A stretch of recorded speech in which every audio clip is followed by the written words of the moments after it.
Yeah. They just started applauding immediately. That was crazy. Welcome, everybody, to the Nerdrotic Nooner, a very special episode of the Nerdrotic Nooner today. We will talk a little bit about Daredevil, but mostly there is a subject that's been near and dear to my heart for a long time. There's been rumors out there for a long time of the abuse of Stan Lee towards the end of his life. Honestly, I knew this documentary was coming, but because of the stuff that happened in my life, I kind of was busy for a while, and then I saw Barstool tweet out the doc, and I'm like, hey, I know the guy doing that. So I emailed John, who called me like 5 minutes later, and we had the show was just set up. So I'd like to introduce everybody to Jon Bolerjack. I know him from Southern California Comics. He used to work there with my mentor, Jamie Newbold. He's also a former assistant to Stan Lee. And what else do you do, John?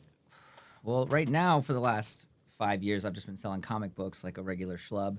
Really kind of peaked at my time with Stan, and then went back to civilian life, just selling comics, and that's pretty much what I've been doing now. And then obviously this film, but it's funny because comics have paid for this film, so basically it was a nice way to round it out. Yeah, and there's a lot to talk about here, and we will discuss it all. But before we do, hello, Chris Gore. Hey, what's going on? I'm recovering right now from a party I went to last night. I saw the Hans Zimmer documentary, which is coming out in a couple weeks. I was unaware there was an after party. Somehow I snuck in. And it's a great doc. If you've seen Hans Zimmer live, I've seen it twice. Amazing experience. So, and I'm glad to be back here with you and VTuber X-Ray Girl and talk Daredevil and whatnot and talk to John. I just learned about this doc last night from you. So, and I knew Stan Lee back in the day at POW Entertainment. I, interviewed him a couple times. I was hired by POW to interview him. I didn't want any money. I wanted a signature, and that was it. So I had my copy of Son of Origins of Marvel Comics and the Origins of Marvel Comics, those paperbacks, like from when I was a kid, and they're both signed. So I've got one more thing signed. That's all I wanted. And I interviewed Stan at the Catalina Island Film Festival, where a documentary. Oh, I thought you were going to say wine mixer. I was thinking the same thing. No, Catalina Island Film Festival. Anyways, a documentary about Stan played at the festival. I interviewed him there. I was the moderator. And then also at Dragon Con in 2011 or 2012, I think. Might have been 2010. Anyways, the early 2000s, I interviewed Stan, and I have a whole bunch of stories from people I knew around him. I was unaware of the abuse. In fact, when I saw Stan at Catalina Island, he was the one, let's go. He had all this energy, and people it was like 7 a.m, and he's like, come on, we got to go. I saw him at breakfast. He had all this energy behind the scenes, but I didn't know. It did seem a little like they were pushing him. Well, what year was that? That was probably 2010, 2012 era. Between then, that's when I really actively knew Yuka Kobayashi at the company. She's in your trailer. I knew people who worked for Stan, a guy named Darren who ran his Twitter account, who would just say to me, hey, if you ever want me to retweet anything, just let me know. He, I don't think Joe Biden runs his Twitter account. Neither did Stan, but, I didn't know. So I knew peripherally, also knew Max, his bodyguard, who showed me when I was at Frankensons. He shows me pictures on his phone of Stan picking up Thor's hammer. They had shot the scene that was cut. The cut they did a different cameo, which was him, where he's got the truck with the chain and the back of his truck comes off. But a different cameo was him picking up the hammer and tossing it. And they didn't use that. And he showed me pics from it. So he was always showing me stuff on his phone he shouldn't have. So I was in that sphere, but really knew the people like Yuka was my main contact there. And I of course, like every person, you meet Stan, he's a force of nature. he was always surrounded by people. My experience of him, he was always nice to everyone. He loved his fans, and he was very playful too. In Q&As, you know. So I don't know. There's something, and I'll just end with this. I'm sorry, I'm talking too much. That something is missing from Marvel. That's been an ongoing conversation, I think, since Phase 4 and beyond. And part of it is there are no Stan Lee cameos in anything Marvel anymore. And there was something always when you'd see him on the screen, you know what I'm talking about? In any Marvel movie, it was just like, yeah, like that old school tip of the hat to, you know, the where these things came from, you know, the creator. And even that Marvel logo at the beginning of every Marvel movie would be comic art. Now it's not comic art anymore. It's Yep. it's pictures of the movie characters. Anyways, so It's missing that, but like hello, X-Ray girl. How you doing? yeah, hey, Hi. X-Ray girl. She What says is hi. this new look?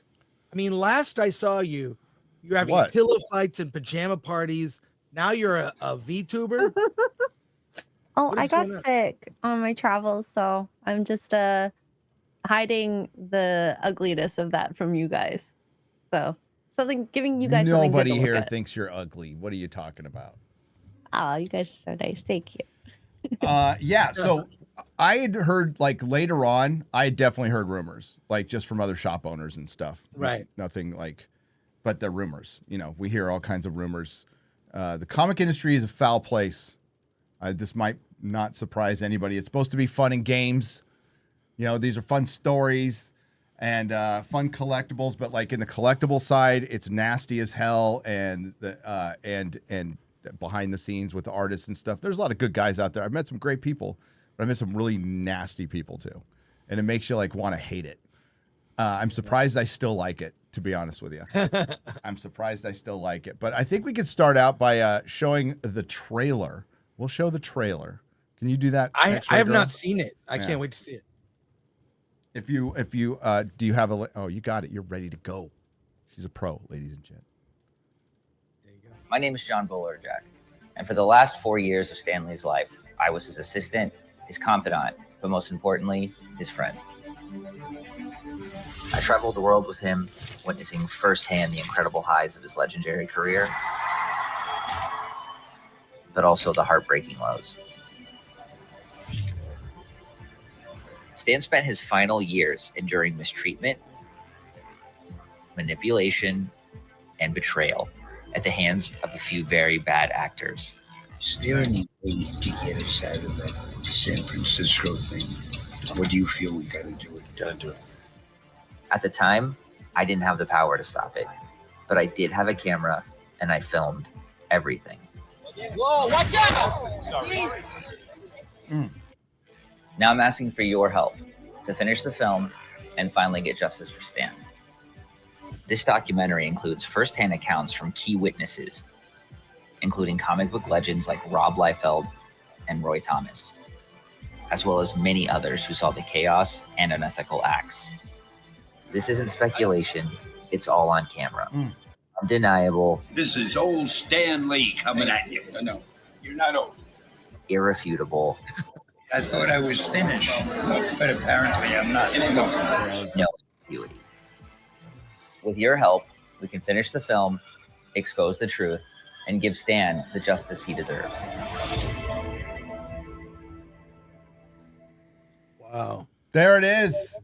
And for a lot of people, it's a tough watch. It probably is, you know. And you said in the doc, there's highs and lows, right? Yeah. But let's start out with like, okay, so you used to be assistant for Stan in the last few years of his life, and when did you start noticing? So my first when I met Stan, I had just graduated film school like a year before, and I was doing documentary stuff. And this was a time where it was 2015. Everyone was getting a reality show. Like if you had a dog with one leg, you got a reality show. Like everyone got one. And so a friend of mine was working with Stan, and I thought, hey, you know what? Like, let's try to pitch Stan on doing a reality show. You know, he was still traveling. I figured, you know, it could be a nice, lighthearted sort of thing. And Stan loves a cameo, so he was definitely into a show all about him. So we pitched it to him. He said yes. And then we filmed for a couple months, you know, a pilot and some things, but it didn't quite fit in that space. And so that then turned into a documentary. And then I just sort of was on my own. My producing partners, they had all left to go do other things. And I talked to Stan and just said, hey, can I just hang around, keep filming? You know, we'll find a story here. There's, you know, you're very interesting. We'll find something. And by then we had grown pretty friendly with each other. So he said, yeah, sure. Like, just hang out and, you know, and we'll make it work. And so then I was sort of just, you know, mixed into that entourage at that point. Cool. So you got, because I remember seeing you at a con when you were with Stan. Like, God, I was 2016 maybe 17, somewhere around then. But I remember seeing you back then. So, and it was great seeing you because again I know this guy from when he worked in a comic shop down in San Diego. One of my favorite comic shops, Southern California Comics. So this trailer hits, and you were documenting everything for the last 4 years, and obviously, you know, when Stan's wife died, things changed for him. He was probably very sad, but he was still being rolled out to these events all the time. And when did you start noticing a problem? Like there's something really off here. So when I started in 2015, you know, it was actually, you know, it's at that point, like he was like 92, 91, but he was a real spry 65 sort of in the way he could move. Yeah. He was still very all together, like mentally. And so 2015, 2016 is just fun. It's just a lot of hanging out, getting to know him. And it was really good. And in 2017 is when I really started to sort of notice this mental decline a little bit. And, you know, he was still functional, but he would just get forgetful. He'd forget like maybe what he did that morning. And he also started asking me about money, as far as where his money is, you know, how much money did he make? And that was like really sort of like the spidey sense to tingle, because how does he not know how much money he made? And he was asking me after a convention, like on the drive home.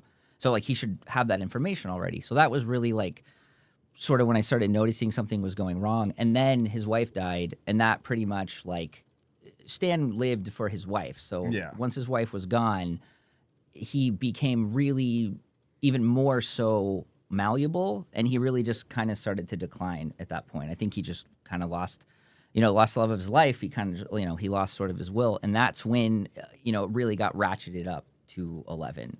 It was after that period of time. And the vultures came in, like, which, I mean, is not surprising in the collector realm. I mean, this isn't, it's a unique story because it's Stan, right? I remember, holy shit, my first big live stream, I didn't even notice at the time, was when he died. And I was talking about it back then. I was like, I remember experiencing just my anecdotal one time, that guy in the video talking to him on the phone, and him wanting to do a signing at my store with some massive appearance fee, and then he wanted me to also charge my customers like $125 a piece, which they would get half of. And I'm like, I can't do that. You know, it went to another store, and it went to Amazing Fantasy with Frank, and he's a nice guy who could probably afford that. I couldn't, and I wasn't going to do that to my customers. I just thought an appearance fee would be enough. But we went back and forth a bunch with that guy, and ultimately I just didn't like him, so I didn't do the deal because I didn't like him. But it's what's interesting about this is it's not unique. Unfortunately, I mean, again, it's Stan, but this is something that's happened in the industry, multiple industries, and it's something that you would think more people would speak up about, and maybe you can talk about that, because that's the big question. Is sure. So yes, sorry. Yeah, that why not speak up about it at the time, and sometimes you try. And nobody wants to listen. Yeah, so that's actually per the comments, even we have in the chat here. First of all, I'd like to be clear. I just straighten my hair. It takes 5 minutes. I spend no money on my hair. Just want to be clear on that. He was on that flat point, ironing on before that the point. show. But no, I mean, the thing is that is the question, and there was a pretty popular YouTube video that came out last evening about that. It got over 1 million views, and that question is, first of all, incredibly valid. And I you read the comments, you see people are upset, they're really angry, and that anger is perfectly valid. Also, the thing is, like, I see these like thousands of hate comments about me and asking why I didn't do anything, and I think that doesn't make me mad, because it's like, if I was in those comments, I'd be saying the same thing. I think it's really valid. The thing is when we're putting together this trailer, you sort of have a very limited amount of time to explain the whole situation. You don't want to get bogged down into a 4-minute, explanation of one point. So, obviously based off the reaction, we didn't quite make it clear enough. But to answer your question about why didn't I do anything, well, the thing is, I did do things. I actually did a lot of things, and we just didn't have time to sort of cover those point by point, which is, luckily we have time to do that now. But yeah, to answer the main question is, I did a lot.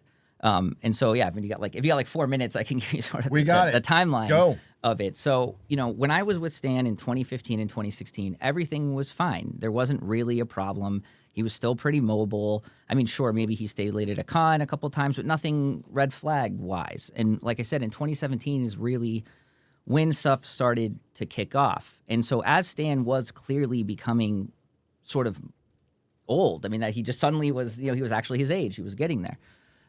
There were people who initially had spoke out. And you have to remember that I'm there as his friend, but I'm also there making a documentary. And I blended that gray zone area where you're supposed to just film and just do it. Like, you're not supposed to get involved with the subject. And the problem was I was in this gray area where I'm conflicted about, well, should be filmed, but also, like, I care for this guy. And there were some other people in the entourage who did speak up. They did say they had concerns about him being in a wheelchair, other things. And then one guy speaks and kind of loud about it. And then the next week we're at a show and I go, where's so-and-so? And I find out, oh, he got caught stealing from Stan and he's gone. We're never going to see him again. And I'm like, okay, well, that's weird. And then 2 weeks later, another guy spoke up and said something. And then a week later, he's gone. And he also was caught stealing from Stan. And so, like, it doesn't take a genius to start figuring out that if you're too loud and you try to stop this money machine, then you're going to be out, and the whole industry is going to know that not only are you out, you stole, and you stole from Stan Lee. And so then if you have a job in this industry, or a personality, or your now reputation is over because you stole from Stan Lee. And also, if maybe you had a booth at a con that Stan's appearing at afterwards, well, that booth's suddenly going to disappear, and you're not going to get that space. Like, you just basically everyone sort of got the message that, like, you need to be quiet or you're going to be out. Now, for me, I have all a lot of people say, well, you had all this proof on this footage. Why didn't you go to the police, right? Why didn't you show them? And the thing is I also did do that. But people think that police are like TV, like Law and Order's, special old person unit, and that, like, in 45 minutes, they're going to come save the day. And the problem is that both with children and adult protective services, you go make a report and you say, look at this footage of Stan sleeping next to a trash can. This is horrible, right? First of all, they're going to tell you right off the bat, this is not illegal. I mean, maybe it's immoral, but it's not illegal to have a picture of a guy sleeping next to a trash can. And even if you can get them to investigate, they're going to come out and they're going to say, hey, Stan, are you okay? Because this happened. This is factually something that did happen. The police did come out and they asked Stan, how are you? Are you okay? Are you good? And Stan says, because his memory is going, he doesn't remember that he's not okay. He doesn't even remember sleeping by that trash can. And he says, no, everything's great. My manager's good. Like, we're all friends. Like, he's perfectly fine. Now, you have to just remember, this is like a cop who's got 10 million cases. This guy just says he's fine. He doesn't have any bruises. He's fed. He's Stan Lee.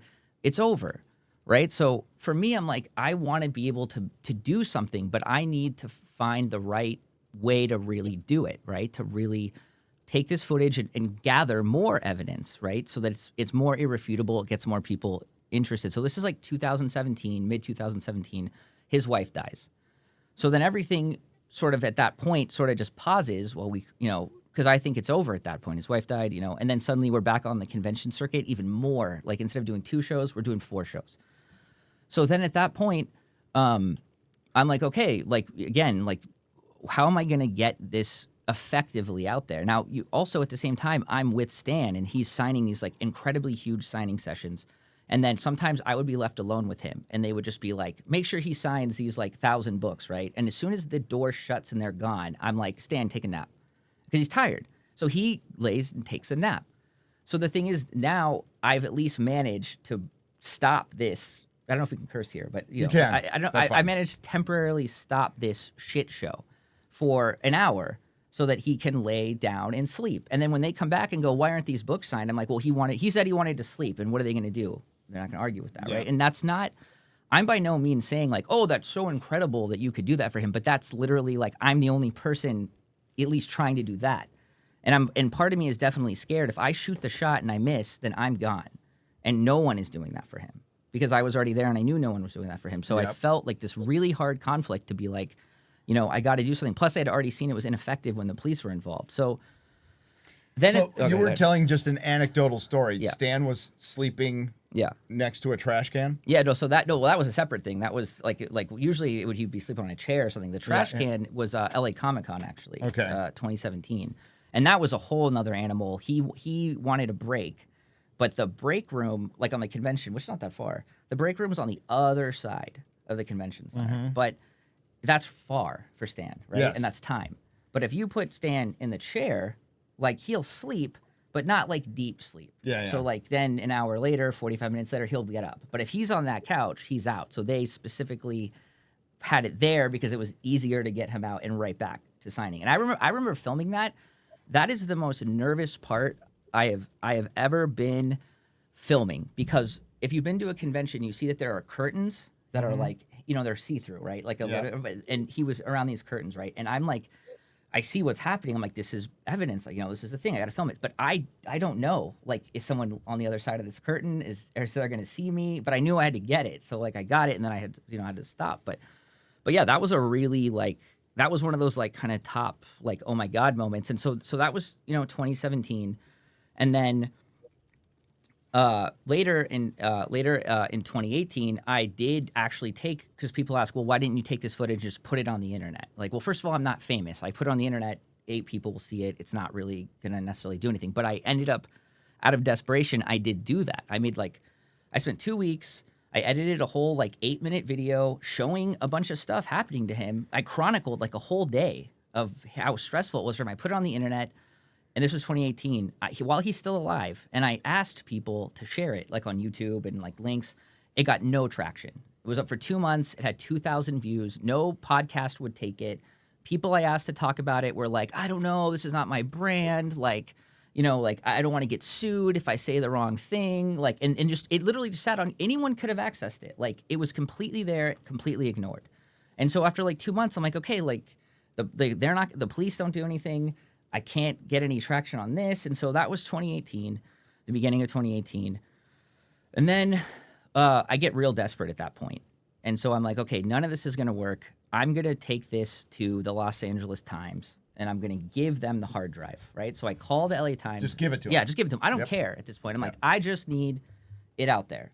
So I take the hard drive, and I call LA Times, and I go, I have this. I tell them what's on it. And I'm like, you just keep it, do what you want with it. They get on the phone with me, and they have no interest. They don't want it. They're too busy covering whatever is currently flavor of the month sort of thing, and they literally tell me we don't want it. So then I'm like, okay. So I call like some, of the Hollywood sort of gossip places. I get no response. I call the trades. They don't want it. So now, I'm just like, why is this so hard? Did you go to TMZ? I did. Yeah. And I was like, why is this so hard? You should have come to Film Threat. We would have covered it. I mean, I'm being serious. Yeah. So. Well, to be honest, I'm not in any way trying to offend Film Threat. I didn't know what that was at the time. Oh, it's all good, man. But also, we don't. That's a story that's kind of outside of our realm. Yeah. It's more gossipy. Yeah. But who doesn't love Stan? I love Stan. So my whole life, from a little kid reading his story, never thought in my wildest dreams I would meet him and get to know him. And during the period you're talking about, I didn't know him. Yeah. He had since gone on. Anyways. So then, sorry. No. And he is such a beloved figure. Like you're seeing right now how controversial this is to even talk about it. That's how much people love Stan. Yeah. And so, yeah, so sorry, just to finish up. So then that's 2018. The police were at that point coming to his house pretty regularly just to like check on him. Like he had a really good nursing staff and he had a really good security staff. And we had sort of made it clear, like we told the police, like, we want you to come here like weekly and just look, just like open door policy. Just come as you want. So the police would come from time to time, some really great detectives. The district attorney of Los Angeles would show up sometimes just to talk to Stan. And what I started doing then is like, okay, cool. Like I have the Beverly Hills Police Department and I have the district attorney of Los Angeles, like, or one of the assistant district attorneys, like at my access. So I made 2 thumb drives that had what you saw in the trailer is like 10% of what is out there. So I had 2 thumb drives with all this stuff organized and everything. Like, and I handed it to the district attorney. I handed it to the police, and I said, "Can you do something about this?" Right? And after like 3 months of just asking every time, "Hey, are we doing anything about this?" That one of the detectives took me outside, and I'll never forget. He took me outside. He put his hand on my shoulder, and he said, "You got to let this go." And he just said, "It's going to take too long. It's too much." He said, she said, "You got to let this go. Like, it's just not going to happen." And I remember when he said that to me, it like crushed me, like as a human. I went to my car and I cried like a baby for like 30 minutes in my car before I left, because it was just like to be told that like it's not going to happen in such an official way. You know, I was like, it really crushed me. And so I kind of just at that point had given up for a little bit. And then after like Stan then died, and then I was like, okay, like at this point, I just got to do this documentary on my own. Like I want this out there in a proper way. I don't want to just dump it on the internet so like 7 people with big names can pick it apart, do an 8-minute story, and it's over. Like I want people to really understand what happened. So I start reaching out to people to do interviews. And what happens within like a month of me starting to ask about, I get a lawsuit. Yes, of course. Max Anderson sues me. Now, at this point, I got like $3,000 to my name. And Max Anderson sues me. And it says like, you know, for all the footage, because we had some sort of deal and it's his plus $1 million, like just crazy, right? And I'm just panicking. Like my whole world just crashes because he found out I was making this documentary. And obviously there could be a problem if that comes out. And so now, again, the film is on pause because you have to adjudicate this before you can make it happen. So I had to find a lawyer. This Beverly Hills lawyer, actually, God bless him, one of my favorite humans, he took this case on. He's $700 an hour. He took this case on for free. Oh, shit. And he was like, we'll pay for he was going to bill me, but he's like, let me just get you through this, right? So that court case took 4 years, and it's not even done. I had to anti-slap him. I had to get that all. So after that, so now we're in like 2023, you know, I finally got free of that, $80,000 in legal fees to get through that before I could even, again. So, and as that's happening, we're still trying to put the film together.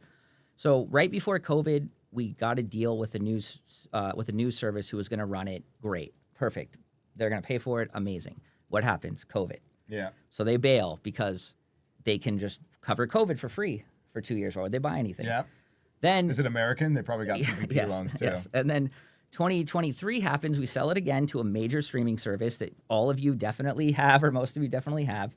And then they back out suddenly a couple weeks later. We find out through back channels that they were afraid that they wouldn't be able to stream like Iron Man 7 if like they were worried about upsetting, you know, the powers that be. So they bailed. So you have to understand, like, it's not that I didn't try to do this. Like, I'm literally getting shut down at every possible point, you know, and I had tried all that stuff. So by the time we get to last year, you know, I'm at this point 80 grand in legal fees to make this happen, 100 grand just on my part, not including my partners, to try to get this thing made. And, you know, I guess I'll wrap up because I'm kind of meandering here a little bit. But it's all good. But the real thing is like, I could have just taken that hard drive and gone to like a Chinese company and been like, buy this for content. Like I could have just sold this hard drive. I could have gone to a lot of people and just sold it and been out. Like this has not been financially or personally great for me. Like, I don't know if you've ever been sued, but it sucks. Like, even when you're right, it sucks. And it costs a lot of money and stress. So if I had not made this film at all, I would have had $200,000 more to just do with what I want, and I would have none of this stuff. But, like, it's not about that. It's about the people deserve to know what happened. And the last thing is I understand the comments. I understand when people get mad, when they say that I'm a grifter, when they get angry. I see those comments. I see them here. I don't get mad because they should be mad. I don't know about you, Chris, but when you saw those videos of Stan, like, by the trash can, like, you should be mad. Like, that's 100% real. And I respect that. And I don't get upset because they don't know the whole situation. They think, I get it. Everyone around Stan was pretty sleazy. Why would they not push that on me? I mean, I get the anger. The reason that we don't cover that in the trailers because I've been talking about it for 8 minutes. That doesn't really make a It's real in the interesting movie. trailer, you know, like sort of like to explain the nuance of that situation. But people really have latched onto that sort of point. Yeah. And I mean, unsolicited advice, if on the Kickstarter, I don't know if you can put other videos on. I would definitely put something on kind of explaining, like, what you told me is, like, your hope is to recoup your costs a little bit, but not really to profit off of this and get the word out. Now, when it comes to elder abuse of all kinds, we talked about Me Too. You know, we've talked about it a lot on this channel. Me Too stopped at women. It didn't really talk about the men, didn't really talk about the kids. We all know it fucking happens. We all know. How do people not know that? How come people haven't spoken up? Well, you know what? People have spoken up and they got crushed. They got absolutely crushed by the power system in Hollywood. So it's really easy for us to say, and it's easy for me because I don't have any attachment to Hollywood other than I bitch about them, to call them out. But when you are in that industry and you have people who will fucking end you in that industry and you want to be in it. Now, personally, I would not want to be in an industry like that anymore. And you're out, and that's admirable. But I think it would be good to go on there, maybe do a secondary video kind of explaining that, getting out there, explaining your side of the story, because people do love Stan. And if you're making a movie about exploitation, you would have to fight very hard to make it not look exploitive. Sure. And even in the meetings we were having with some of the people who were at the time interested in buying it, is we'd go over the whole thing, and then they'd go, you know, like, the internet's not going to like you. You know, it could go wrong. You know, you think, you know, it's going to be good, but, like, even before they see it, like, it could turn, you know. And I was like, well, first of all, yes, I've seen the internet. I am aware of how the internet can work, and I get that. But the thing is like, when this movie comes out and people see what happened, then if some person I never meet on the internet doesn't like me, then I just have to suffer those consequences. Like, I need this. It's more important that this gets out than people have a parade for me. Like, it's fine if they don't like me, if they think it's a scam. They're going to think that. They don't have to believe what I'm saying, but it'll come out, and then maybe people will watch it, and then will have a different opinion. Because, you know, that's the best internet's you can't control the internet. You can't control optics. Optics aren't necessarily the truth all the time, but you know, you just you got to kind of brush that off and stick to your guns. Now, in this documentary, you have comic creators talking, and ones that might not necessarily like each other. There's one there I don't like. But you talked to Mark Waid, you talked to Rob Liefeld, and Roy Thomas, the great Roy Thomas. Could you give a little idea what they had to share? Yeah, I mean, well, we talked about this before. I do think it should vouch for something, that if you can get Rob Liefeld and Roy Thomas together on something to agree on something, you probably have something that is covered on both sides. And then you throw Mark Waid in there, you know, like, it's like, if they're all agreeing, you know, on this sort of thing, then obviously there's something there. And I made a very concerted effort because I'm familiar, I know a lot of these creators as well, and I sent many comic creators. J. Scott Campbell just posted about it yesterday. They've seen the film, so they know what's in it, and they're out there saying that you should support it. So, like, if they're all sort of in agreement, I wanted it to sort of validate, because, again, I'm a guy that you didn't know who I was 10 minutes ago. So I wanted people with real credibility who are willing to put that out there. And Rob Liefeld, I just want to put on the record, that guy is a G. I asked him to do an interview for me, and he just immediately said yes. He didn't even, like, think about it. He didn't have to. He said, anything you want. And he came and he sat for my first interview without a problem, just boom. And then Roy Thomas was right after that, and they both just, they really put it out there. They didn't guard anything. They put everything they saw. They were really important, and I really appreciate that. Yeah, Rob Liefeld's been ripping the shit out of Kevin Feige, and it's been great. So,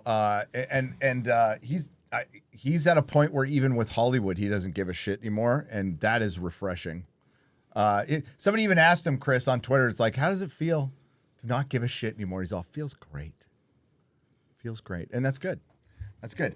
So, do you have a couple clips, X-Ray Girl, that we can? Yes. I have the Marvel Remembers the Legacy of Stan Lee. No, from the movie. From the movie. Oh, yeah. No. Okay, I'll help you find those. Okay. Okay, because there's other clips there. Hang on just a second. Talk amongst yourselves. I'll find them. Go to you're gonna have to scroll down a little bit. Go to I'm pretty sure comicbook.com. I can't do discussing film because they block me. So go to comicbook.com's Twitter, scroll down, and you'll see John, but above John, you'll see some clips. That clip's actually really funny too, because in your mind you think it's showing something, and then the internet gets it, and you're like, wow, like just way opposite of what's happening here. Like, it's But Max, right? Max, the guy. What happened to Max? So the last thing that I had heard again, and actually this ties into things. He's the handler you see in the trailer, by the way. This actually plays perfect at how people think fast law moves. So in 2019, I went to the district attorney and I said, here's a roadmap of where all this hidden money is. Like I told him, this is the money. This is who has the money. This is how much money was made. I could not have been spelled it out more. They blew it off. Didn't do anything about it. I went to a city councilman who then gave me to a different city councilman because I just kept bugging, pushing. Yep. Who gave me to a state's attorney, a U.S. state's attorney, the FBI, up the FBI, to the FBI and the IRS. That took a year to just get that climb. And they took all my information. 5 years goes by. I'm thinking, okay, this is long dead because it's been 5 years. 2 weeks ago, press release, Max Anderson, hidden $1.2 million, never paid tax on. They discovered it. They found it from the years of 2015 to 2018. Funny enough, the time I was there. I wonder where they got that information. And they caught it. 1.2 million. He had to pay about $500,000 of fines. But that took 6 years. That took 6 years with me giving the information, like verbatim, this much money this person has.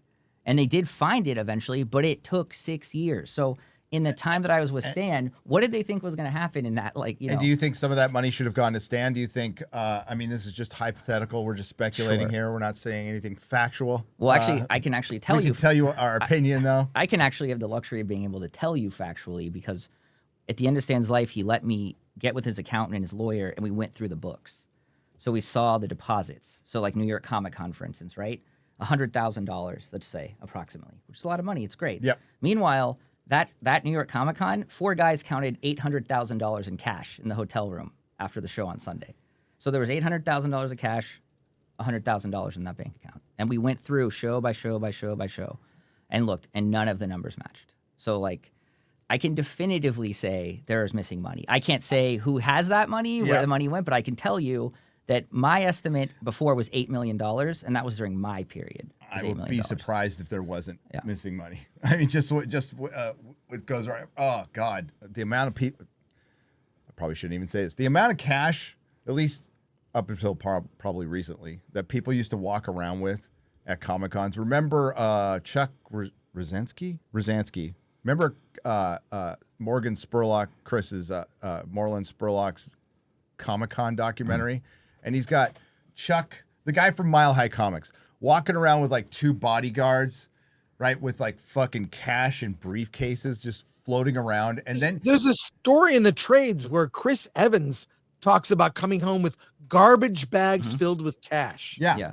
That's what conventions were like. Yeah, that was a brief 6-month period where that was the case. When I remember seeing that when like Walking Dead was getting popular, dude, those guys we'd be in an elevator and you'd see one of them with a duffel bag, brick shaped, and you'd go, "How was your show?" And he'd open it and just cash, and you go, "Amazing." But eventually the agents realized this is a lot of cash. That's stop a really that. fun. When I saw Chuck, the Mile High guy, like show all the cash on that documentary, I'm like, you just put a target on everybody's fucking back. You fucking retard. Those guys that counted that money in New York 4 guys had to walk backpacks of cash in New York 6 blocks to the hotel. Because I used to walk around with like at Comic Con, I'd have like 10 grand in my pocket, after the 2 days, you know, plus all my change and stuff, and I'd be fucking hauling ass to my car to get there as fast as I can. But yeah, it's fucking nuts. It's nuts. Or you can be like me and get robbed in Vegas. That was really fun. That was awesome. No. Did you? Long story okay. last year. I mean, yeah, it sucks. Chris left stuff in his car for like a second when he was in the fucking hospital. While he was in the hospital and lost a couple grand. Yeah. Oh, dude, I lived in San Francisco. Yeah. So any resident of San Francisco has a minimum of five times they got their car broken into. And you think about that across the country, there's people who live in nice small towns and they're like, yeah, I keep my doors unlocked. Yeah. My car was broken into in San Francisco. I lost count at 20. Yeah. 20 times. Fucking terrible. All right, we got some clips. Let's take a look. Thank you very much, sir.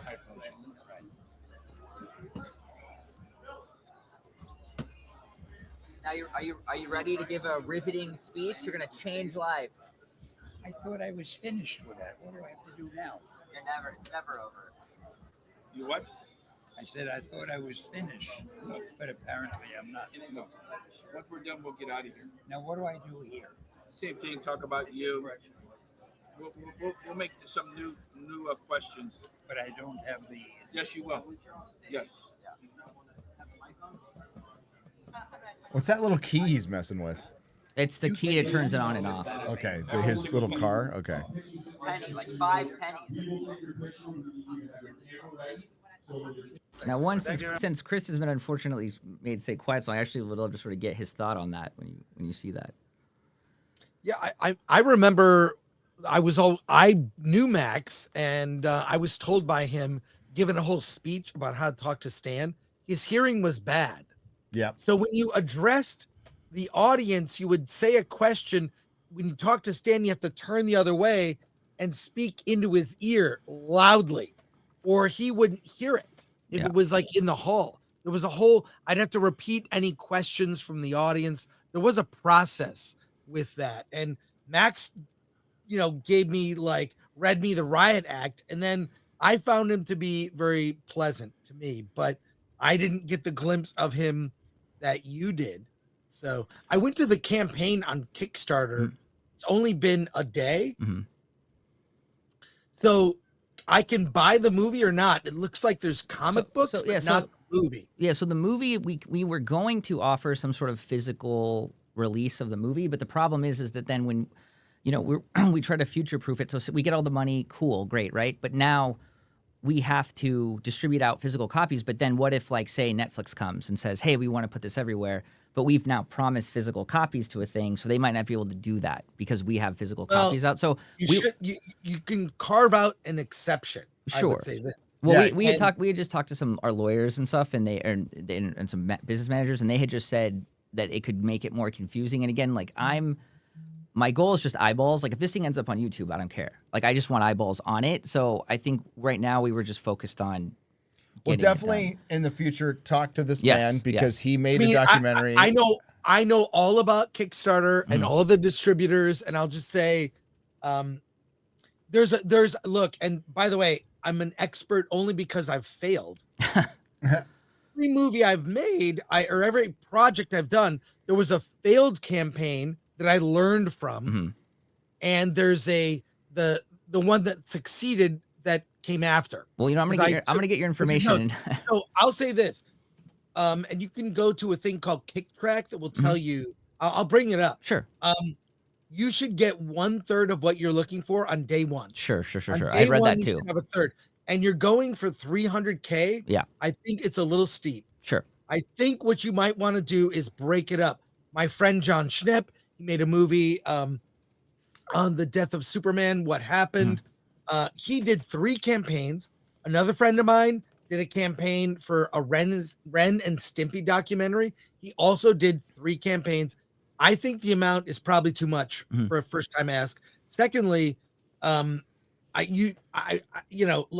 when you ask a filmmaker, an indie filmmaker, how much money do you need to make your movie? It's like, well, how much do you have?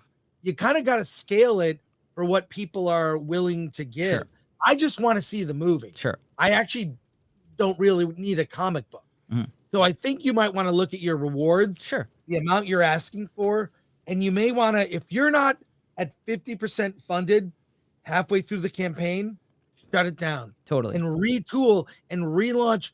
Go for a smaller amount. I made a documentary about G4 TV called Attack of the Doc.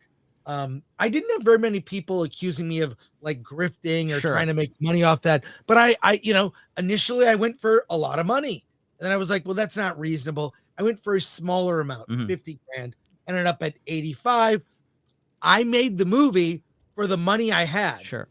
I scaled the budget for what I had. So a lot of things I couldn't do, but I got creative on what I could do. You've got this hard drive of footage. There's nothing stopping you from just making a movie with what you've got. And Netflix, they used to buy documentaries, not so much anymore. Sure. So, Look, it's probably not. And also, you'd probably make more money using a company called Film Hub. Look up Film Hub. There are other places too that you can put it on Apple, Amazon, everything, and then people can buy it. And the majority of the money, it's 80-20 split. You get 80% of the money. You might be better off doing that. So I can send you post this. Definitely. If I get your email. Yeah.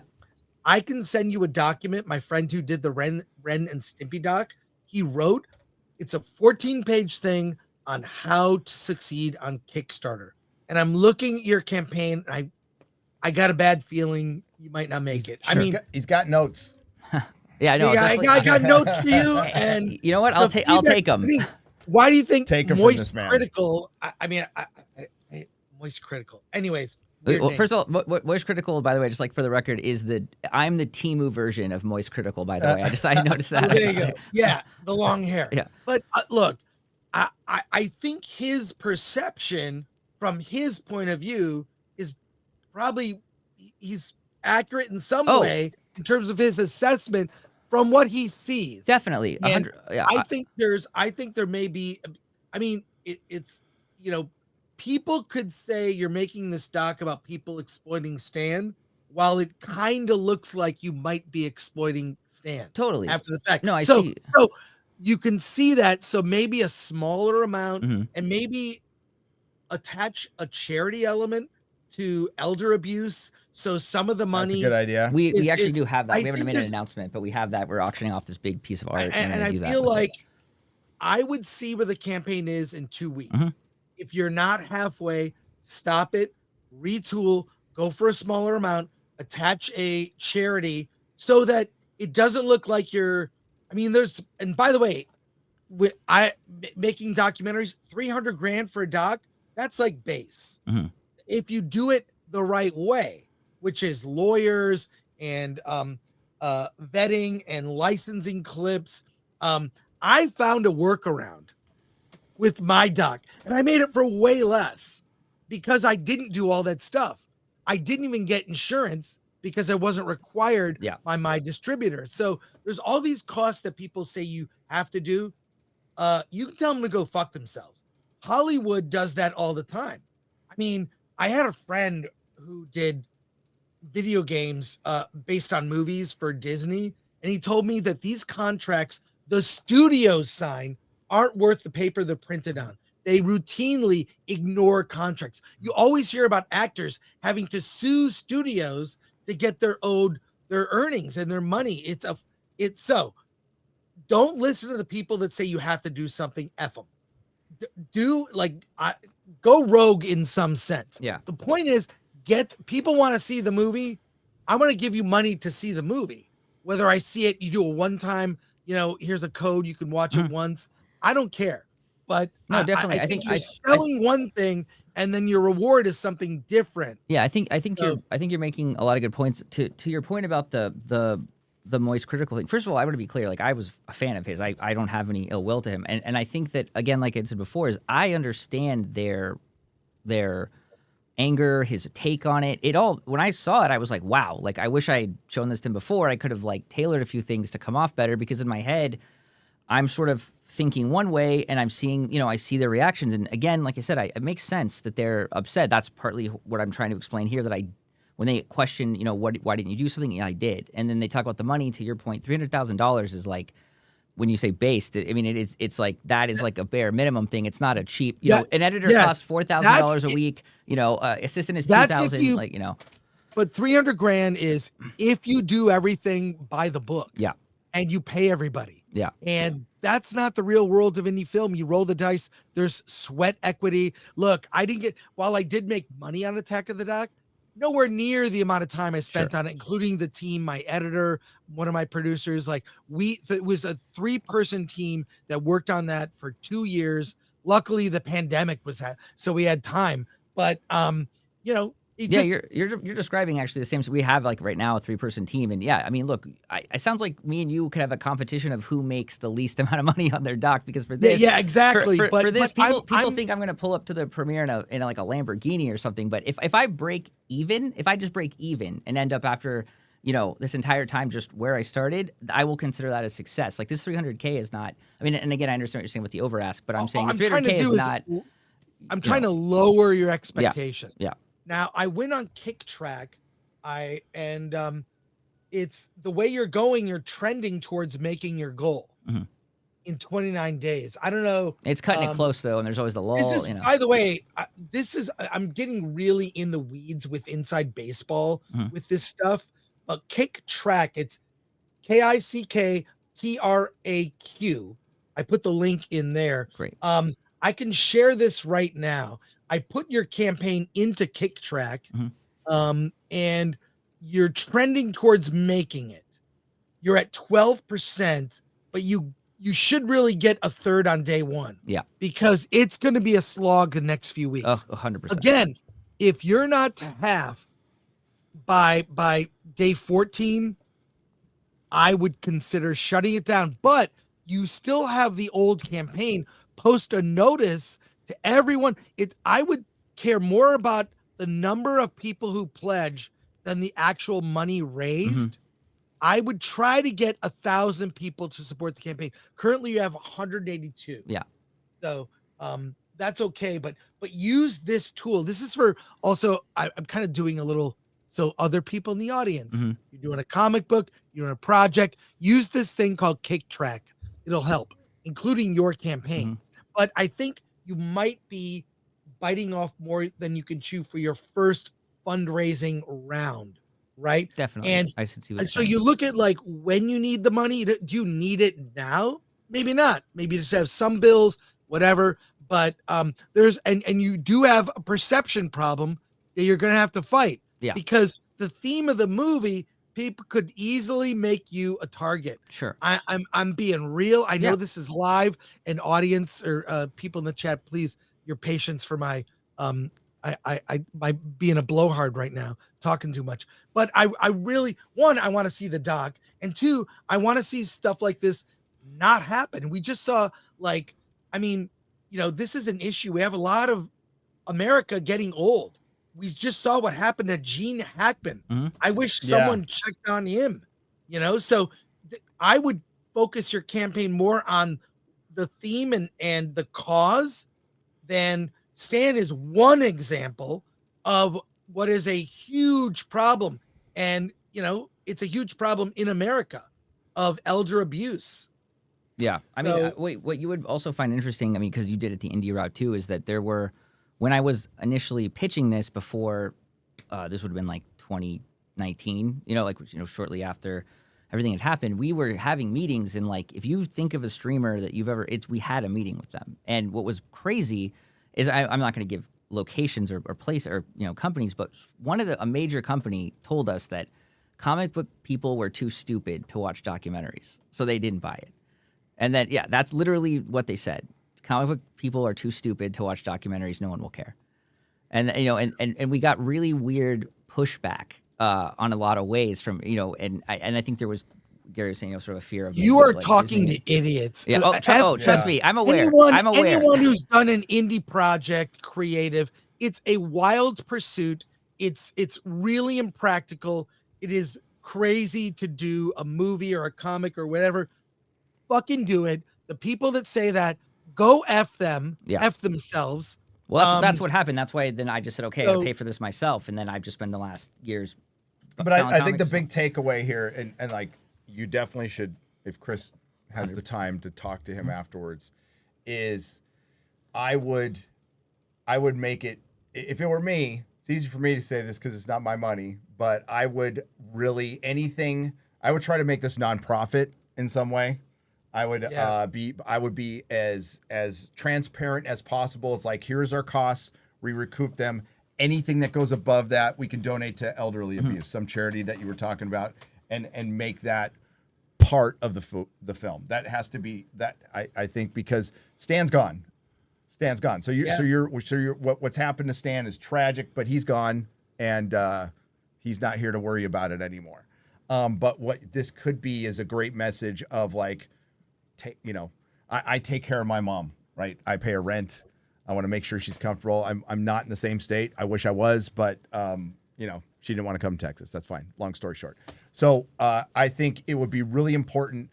Maybe try to talk to Moist Critical. Maybe try to have I don't know if he's a big, like, talks to other people. I don't know much about the guy. I'm more of an Asmongold guy. But I think maybe have a conversation with him and then try to be as transparent as possible. Like, hey, I'm not going to make any money off this. I just want to recoup my costs and get it out there. And anything above that, some way, if you could, I don't know how you would show this, but show that you donated the money. I think that would go a long way. Yeah. And I think you want people to feel good about what they're putting the money into. Yeah. And we can't save Stan. Yeah. The opportunity to save Stan, that's over. Yep. So what can be done? What can his legacy be? Well, one, the legacy of Stan is, I'm friends with Gary. I'm talking on the stream to everyone. Look at the legacy and the comics, what he did for the comics and movies with the MCU, kind of on, shaky ground now, but that's another conversation. But like what he did is he leaves such a legacy, and the way he was treated is tragic.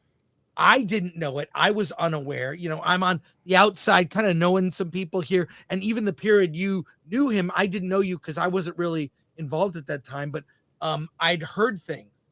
And so this is like, there needs to be a lesson. A lesson and uplifting. Yeah. You could also insert, I think this is a pretty big deal. Rob Liefeld was just talking about it with Len Wein. I brought it up when I saw Len Wein right before he died at Comic-Con. Like, this guy is he's got Hulk 181. He's with his son and he's signing it. And you could tell he's just deathly ill, like deathly ill. Yeah.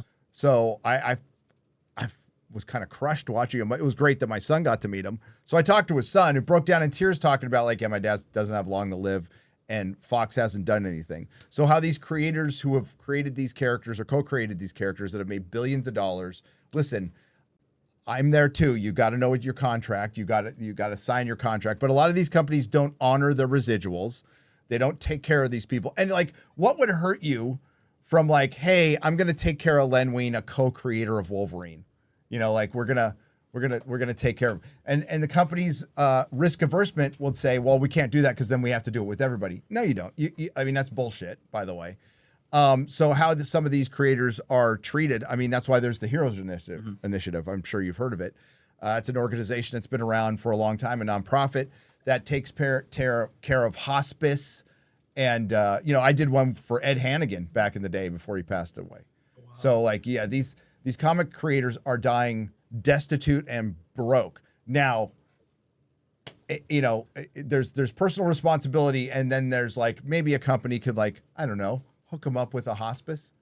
We're not saying like take care of their entire family or anything, but maybe make them comfortable. Yeah, that kind of cause tied into the doc. I don't know if it's completely 100% finished but I feel like that so that what's being exposed can do some good in the end. And this thing on the comics creator, that could even be a separate doc. It probably could. Or at least tied into this in some way, because Stan did very well for himself. Okay. And I'm happy about that. But there were people around him, that That Max guy, it's just so sad. Yeah. And Max is where right now?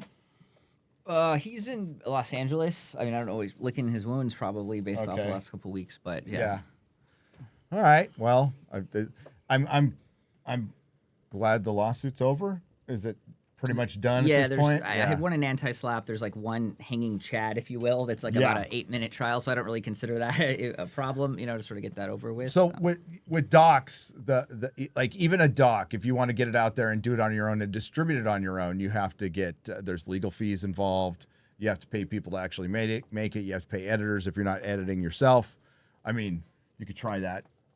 Editing yourself, you can learn editing. Yeah, well, actually, I mean, right now we have a fantastic editor, and she's doing a good job. So we're gonna keep her, let her take finish. Yeah. But yeah. Let's go. Let's get to. Do you want to put that Kickstarter up there, X-Ray Girl? The thing too that's, and Chris or you have probably had your moments on the internet where you weren't looked at too kindly, but it is funny how you can show something and you could get two different views of it. You know what I mean? Like just depending on how you feel. I mean, I knew there would be pushback. We talked about that before. I knew there'd be the whole Kirby stand thing, and I sort of expected all that. But it has been a very crash course lesson of almost what it's like to be Rob Liefeld for 24 hours to know when a wave hits and, hits you. I was talking to Rob about that yesterday. But yeah, it's just very fascinating the way people perceive things when they, based off something they already thought, and then it sort of like feeds it. We can say that everything, politics. It probably everything. Doesn't feel very good. Like whether you have the best intentions to make this thing right, and then a big old channel does a reaction video, and you just feel like that's the internet. Yeah, that's what I signed up for too. Though if I didn't want this risk, I would have just never made anything and just let it go. That just comes with the territory. If I get through this and the entire internet hates me, but the video is out there and everyone gets to see it, then that's fine. I just want it out there. I want people to see it, make their decisions, judge it for what it is, and then be done. Fair enough. I definitely suggest talk to Chris. Yeah, 100%. And listen to his advice. The man knows what he's talking about. I want to see this story get out there too, because I think it could, as Chris said, I think it could help, raise awareness of elder abuse, which is just not looked at enough, obviously. And to show you, like, you could be on top of the fucking world, man. But if you're not around like people you trust and love and family, it's just you're just it's a sheep sent to the wolves, especially in entertainment. Like not a lot of people are gonna have a lot of sympathy for rich people, but like really in Stan's case, he's so beloved, and he was treated like shit towards the end. And he might have agreed to it, but maybe he didn't have all his faculties, or it just looked like they just were just drying him up, man, like sucking the life out of him towards the end. And maybe he had, after losing the love of his life, you'd understand like you would kind of lose your will.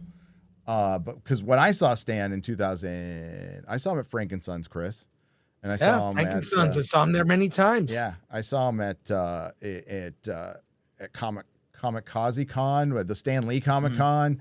I saw him at Comic Con. Always a vibrant, like chipper dude. He was great. He was right in the front door. By the way, the new Frankensons sucks. Oh, there's new one? Sucks. They moved locations. It effing sucks. It's super corporate. Everything is like they charge tax on everything. Well, the great thing about Frankensons is you could bargain, deal. I would go there and trade. It was toys. A flea market. I'd sell toys. It was a flea market. Now it is super corporate. I went one time. It was depressing as fuck. Is it still in the City of Industry? Yeah, in that area, but they moved locations. Okay. Parking still sucks, but it always did. City of Industry. Interesting factoid about the city of, at least this was back 20 years ago. Do you know what the population of the City of Industry was? What? Back 20 years ago, 85 people. Really? In the middle of LA. Yeah. Well, because it's all industry. It's all like it's all shops and stuff. Nobody lives there. Yeah. It's funny. But yeah, Frankensons, very depressing what it's turned into. I went there and everything is like no negotiation on prices. They're very like, it's weird signs everywhere about taxes. They really just clamped down. F. Newsom, by the way. I listened to that podcast with Gavin Newsom. What an a-hole. what an a-hole. Besides, sorry, Gary. When Gary and I talk, No, we hate talk Gavin about it. Newsom. Hey, you're not wrong Yeah. about that place. There's also another place in San Diego called Ninja Exchange where they basically just took like an old Macy's and tried to turn Oh, it yeah, into yeah. try to turn it into a Frankenson's like Cool. light. There's the same concept though. What mall is it in? Isn't Carlsbad Mall? Oh, it's in El Camino. Yeah. Plaza El Camino. Yeah, No way. it's like one of the anchor stores, like Macy's or No something. shit. It's basically Plaza Frankenson's. Camino Real. Yeah. Oh, that's Yeah. dude. I saw that theater. I don't know if it's still there. That's where I saw I think it Star is. I Trek, think the it is. motion picture. It's where I saw Star Wars. It's shit. It's where I saw T2. I saw everything. I think that first movie I ever saw was T2 in theaters. Like it was the first time I saw it. Yeah. Good old T2. All right. We're gonna get to your questions in just a second. Like I said, this is a short episode, but like you're gonna have to endure this real quick. Chris, Daredevil Yes. episode 3. Did you watch it? I watched the whole thing. I forget what happens in 3. So 3. Let me recap. It's the court episode yeah. with the white tiger, right? Yes. And they set up the white tiger, and Matt is their star witness, the guy he tried to save, who the bad cops were beating up. They found him and they got him to testify. He was on a bunch of drugs and stuff. And when he goes and testifies, he goes, "I didn't see anything. I was at home all night." So he fucking backs out on him. Matt's screwed. White Tiger's gonna go to jail for killing a cop. So he decides to throw a Hail Mary and expose his identity. So in the court, he pulls out his white tiger mask and he's all, "Would you say the white tiger, the hero, would want to kill a cop?"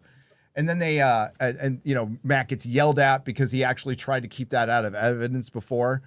So I think it's the next, the editing's kind of choppy on this. It feels like it's the next day, but like it feels like the bad cop was just testifying and then he wanted to go to get the witness, like next scene. It felt weird. But they start rolling people in, telling their white tiger stories. I think, dude, they fucked up on this one. They should have shown it instead of people telling it. Right. Yeah, I think that would have been way better. But ultimately, the white tiger gets off, and then at the end of the episode, gets his head blown off. Yeah, that episode is just a really good. It's serious. It's very adult serious. Yeah. courtroom drama, and I didn't mind not seeing Daredevil for an episode. It was just very solid Matt Murdock in action. So yeah, really, it was good. I think the sad part, people aren't watching this show. No, that's the thing. Acolytes? Okay, big mistake is you didn't have Daredevil in costume. You should have had White Tiger in costume doing saving people. They talk about like he saved a family from a burning car. Well, show me that. It takes 10 seconds. Just show it. It's not a bunch of CGI. But other than that, I thought it was okay. A good ending.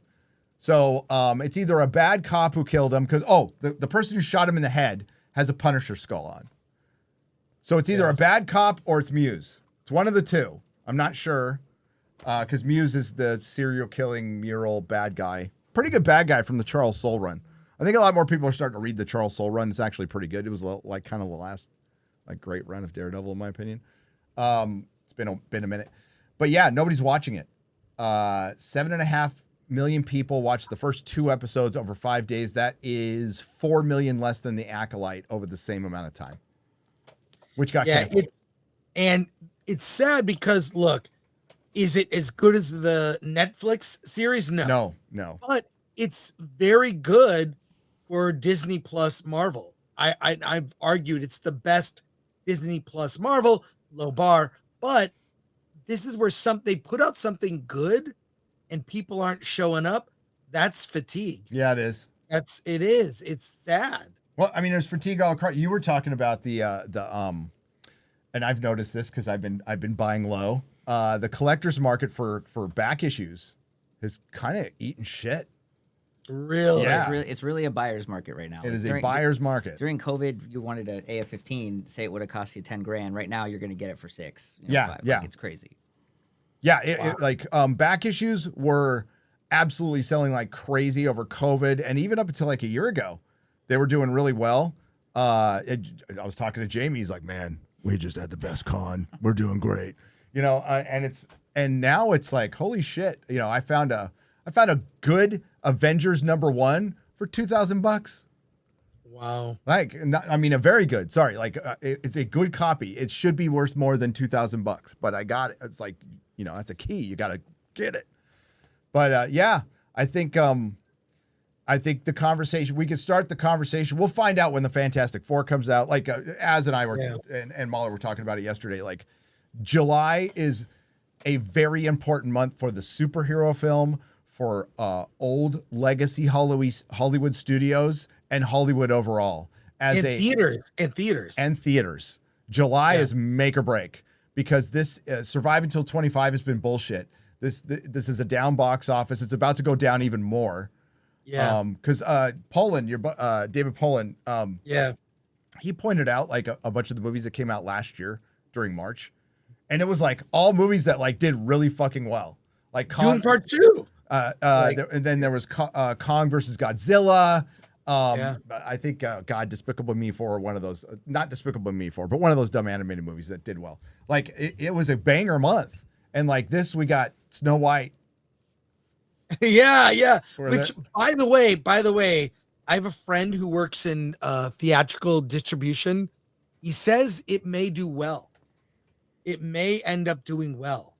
Like with us, it's like this looks like crap, but it may end up doing well. Moana did well. So yeah, and it was terrible. That's a terrible movie. A lot of shitty movies. There's a movie, dude. The biggest movie of all time is a piece of shit. Avatar. Avatar's a piece of shit, and it does pretty well. It's a phenomenon, dude. It's these movies that people like. It'll make $1 trillion. It'll be the first movie to make $1 trillion. I'm just calling it right now. And then nobody talks about it. By the time they get to the car, they're done. They're over it. It has no cultural impact. No cultural impact. No one cosplays as them. They're no toys. Like no one. It's never see it. It's just there, makes $1 billion, goes away. Yeah, it's fucking crazy. Like James Cameron has the finger on the pulse of just like how to get those normies to the movie and just have not talk about it afterwards. Like, I am really worried for Superman. And the way it's being promoted, James Gunn front and center, he's the promotional element. He is when I saw the Hans Zimmer doc, they played Man of Steel in the concert. Yeah. And I'm thinking, thinking back to like, whatever you think, I feel like the costumes look great with the Holy Trinity, Wonder Woman, Batman, Superman. That moment where they're all together, the musical themes, it was the story that was bad. The story and the script were terrible for those Zack Snyder movies. But the look, the music, the effects on every other, thing you could judge a movie was really amazing. And look at the way Gunn is doing it. It's these, the Puppy Bowl during the Super Bowl. They didn't play a Superman trailer during the Super Bowl. He's on the because they didn't want to spend the money. So stupid. Then the NBA, they did some lame promo with Shaq. Where's I don't know what the story is for this movie. It's James Gunn. I've seen, it's That's the story. You know what? He's promoting Superman like he's running the promotion for Superman like he runs his personal social media. Yeah. That's when you look at what he's doing, James Gunn is running it like his personal, I'm promoting on my social media. I have real concerns because all of his movies since the first Guardians are the same movie. Yeah. They're the same movie. Suicide Squad was the same as a Guardians movie. It absolutely was. And I liked it, but it's like, can he be a studio head? That's the question. He is no longer a director or a creative guy. He is a studio head. He is a boss. He's the studio head, but then he wrote Creature Commandos. Then he's doing Peacemakers. What is he like? How about focus and make one effing good movie? Do you think get people inspired? That speaks to the times. I see that trailer. Do you think the rumors of the test screenings are true? I don't know. I don't think they're doing any test screenings. I haven't heard. I haven't heard anything either. I haven't heard it from reliable sources that I know. Well, you know a guy who goes to all of them. he went to one thinking it was Superman. It wasn't, and he left with some other shitty movie. Yeah. But I just have concerns. Superman will Yeah. light shit again. And- And then Fantastic Four, I heard a lot more that you didn't. We might have to talk offline. Well, yeah, I heard about Sue Storm. Oh, I heard about front and center. Galactus. Uh-oh. I'm so pumped. Okay. You want a good hero? You want good heroes? You Gotta need a be good. good villain. And the way Sue Storm was described to me as like Ripley in Alien, she's a fucking badass, but not a girl boss. Okay. Good. Distinction. So Big distinction. you don't F with her. You don't F with her because she is very protective of her family. So That's a mama bear. yeah, everything I've heard about FF sounds pretty good. But I haven't heard anything about Superman, but I have eyes and I'm looking at how they're rolling it out. Well, It's not, are people excited? We're still. Chat, are you excited?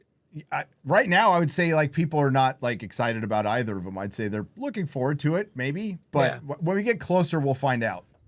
We'll find out.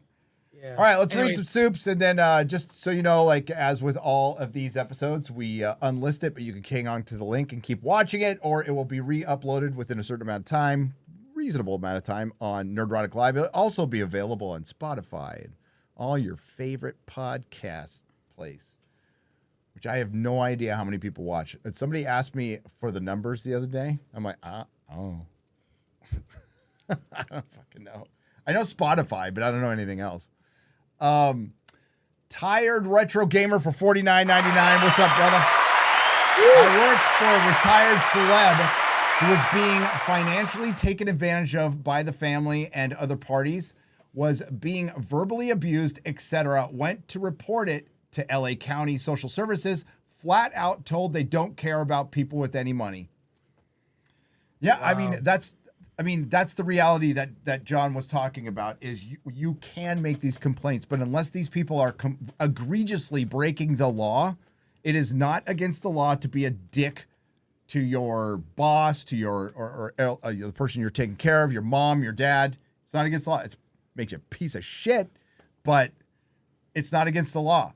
So there has to be protections. I am of some kind, but I always try to side on humanity. I hate fucking new laws for things because I think they're always abused, and I think I have a very healthy paranoia of the police state out there that I like to just kind of keeps me out of a lot of trouble, John. Keeps me out of trouble. A really heightened sense of paranoia. My universal sense of paranoia that the man is out to get me. Okay, because he is. Taxation is theft too, but I think with elder abuse that their hands are tied. There's also a bunch of fucking incompetence in these state and local run agencies. One guy who's got 100 people he's got to look after. So he's gonna pop in. Is everything cool here? You don't see any bruises? Gone. And then that's. And in the meantime, like some fucking city councilman has 50,000. Has 15 assistants on a payroll. Yes. Covering up all his gay sex or whatever. But like we can't get actual, and it's like a social worker. I've gone through the system myself, and it's like the fucking DMV. If you want to know why the DMV is so depressing when you go in there, it's because that's exactly what prison's like when you're going through court and stuff. It's like going to the fucking DMV. Same thing, except you don't get out. Well, you don't really get out of either. DMVs are better here in Texas. They are. BJ315 for $5. Hail Gary and Gore. Took the motorcycle to work today. First ride of the year. A bit chilly, like 40 degrees, but enjoyable. Have a great day, gents. Yes, spring is around the corner. It is here. It's what, was it 80 today? It's going to be 80 today. I respect you, Gary, but this is incredibly disappointing. I'm sorry. For what? I'm sorry. Thank you, Buns, for $10. Ministry of Wrong Thing for $4.99. God bless you, dude. They're going to go after you. You know this. We got your back. PS. When the fuck did X-Ray Girl digivolve? When you weren't looking. When you weren't looking. Aaron K for $9.99. Which factor plays greater in the role of the decline of the superhero movie and TV shows? Fatigue from too much content or brand damage from DEI messaging and poor writing? The latter. mixed in with the spamming content. But if they had spammed content and half of it was good, they wouldn't be in this pickle that they're in right now. Gremlin and Koo for $10. I always knew X-Ray Girl was just an anime cartoon cosplaying as a human. Facts. She's caught. Snacks for $10. True legends aren't made by themselves. They're made by the people. Just look at Stan versus modern Marvel's heads. Be built up by the fans or build yourself up by stepping on fans. R.I.P. legend Stan Lee. Rest in peace, Stan Lee. Never forget the day he died. Yeah, I just went on a stream to talk about it, and this was early days of channel. And I looked up, and I'm like, towards the end, I'm like, there's 2,000 people watching. I'm like, what? And so the most I'd ever gotten before was like 100. I was like, what the fuck? And I was talking about it then. I was talking about the vultures around Stan Lee. When I was driving to the hospital, he had already died, but I wanted to just go see him. Yeah. When I was driving to the hospital, the news broke that he died because I found out ahead of time. A guy called me who was like a friend of a friend who Stan was supposed to sign a comic for him, and he called me to ask me, did you sign my comic? Oh, like fuck. After, like it just broke. 5 minutes later, he calls me. It was like I couldn't believe it. Fuck, I just said, yeah, he signed it right after he died. Yeah, that was top of his list, was making sure Adam that. Croucher for $1.99. John, why are you Zionist? I'm actually not sure. It's kind of like I'm not actually a Zionist, so I couldn't fully tell you what one was, but I'm pretty sure I'm not. You're not a Zionist. Okay, that's funny. The John Beck for 20. Hey, everyone. Gary, what was the name of the city of the bookstore you went to in the UK where you found the books you bragged about on stream? Oh, it is, you're talking about, that is deep lore there. So Shad and I found a used bookstore in Chipping Norton, right? Chippy Norton, which is outside of where it's the town that always goes after Jeremy Clarkson and Clarkson's farm. So it's that town. So it's Chipping Norton, and it's kind of nestled away. So if you get there, just look for a used bookstore, and I hope the man's still alive. He's this sweet old man. And we found books that were like 200, 250 years old. And we were buying them for $70. And I got like this medieval architecture book from the 1800s. It's fucking great. It's great. But I don't know the name of the store. Maybe I can look it up. Captain Spire for $10. Weren't folks upset Corey Feldman was going to expose Hollywood, but saw him ask for money in documentary both suspicious and selfish? And aren't those same folks feeling the same way about John? Probably. Yeah, but I mean, like with Corey Feldman, like if he got abused himself, and like, you know, see, that's the line. It's like, and that's a good question to ask. It's a good question to ask. I think Corey Feldman got abused, by the way.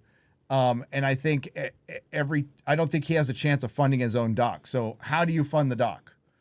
Or do you just put videos out there, and how do you get them out there where they're actually seen and not buried? I mean, I don't have an answer to all these questions. I would just say, try as hard as you can to go like, we're going nonprofit on this one. We do need money to actually make it, but I'm not making any. Like, just make it clear, be transparent. And I don't know how you do that without showing a bunch of bank records, but that would be. Yeah, something tells me I'm not really going to take those and put them on the internet for. Yeah.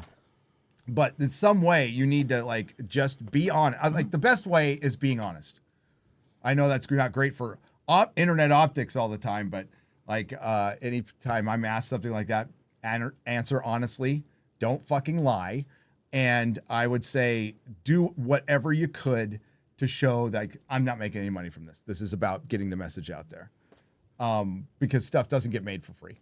Like, yeah, I think make it about the cause, not the, you know. Sure. Maybe work in a charity. Like, if And you work also, yeah. Like, it's sad to see this was Stan's end. I think it'll be hard to watch. Well, it's not, to be clear, it's For not me. the actual, like there is an ending, there's more uplifting, but again, when you're trying to, you don't want to give away an entire movie, you know, when you're trying to get it funny. Yeah, I mean, yeah. it's not, Right. At the end, you will not be like bummed in the sense of it just doesn't crater, and you know, there is an upswing. We're just trying not to give the entire thing away before we get to do it in a proper way. And Aquaman reviews and rants for $100. Thank you. I was a Snyder bro until I saw Army of the Dead. After that, I thought maybe this guy shouldn't be in creative control. Chris was really hyping up James Gunn for years now. Creature Commandos did to him what Army of the Dead did to me. It's like poetry. It rhymes or whatever. What do you mean hyping up James Gunn? I look, James Gunn did great work at Trauma. He ghost wrote a book of Lloyd Kaufman's called Make Your Own Damn Movie. I loved his movie Super. The Guardians movies are like 1.5 good movies, maybe 2 of the 3. But I'm a realist, you know. And what do you mean hyping up? People, I don't really get, annoys me sometimes when I go in things. You said this. It's like, well, no, I didn't. My opinions are nuanced and different than just cut and dry black and white.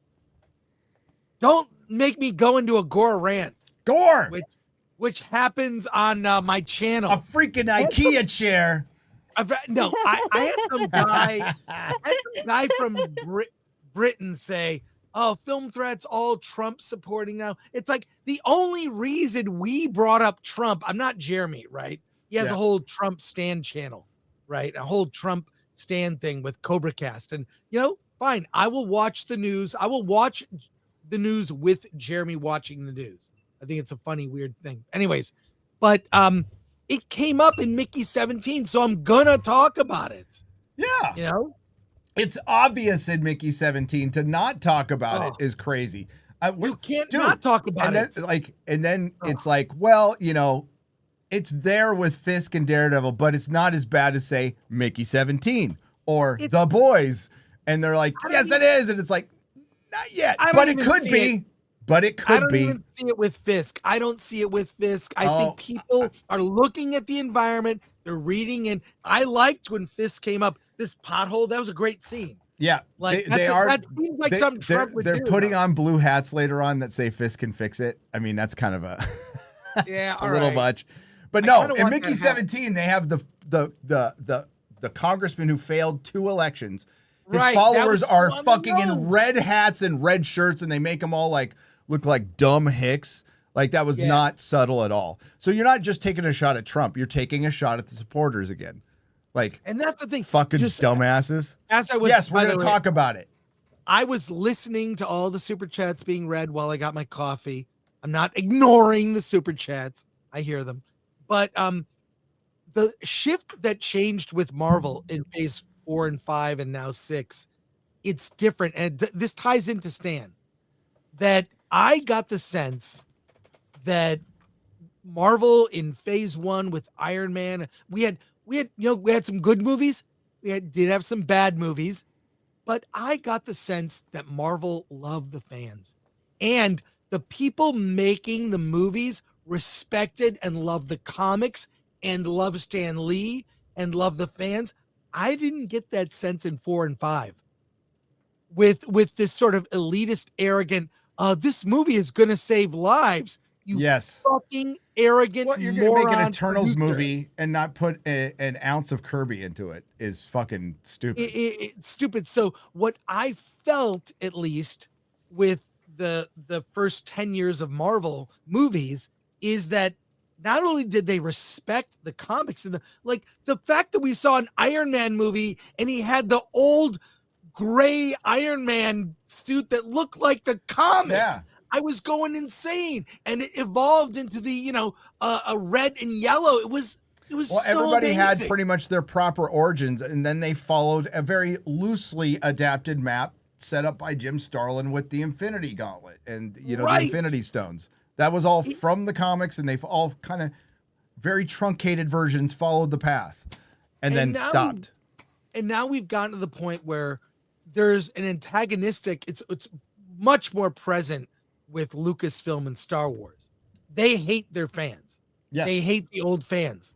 They hate they don't want fans. We don't want comic fans. We don't want fans involved. It shows. So stupid. It shows. Anyway, sorry, Gary. It's all right, good. Theory's Pocket Dimension for $10 says, I would have liked the episode if I cared about anyone involved besides Matt. I don't know Hector, so I don't care. They built up Frank, the DA, and almost everyone involved in Frank's trial in season 2.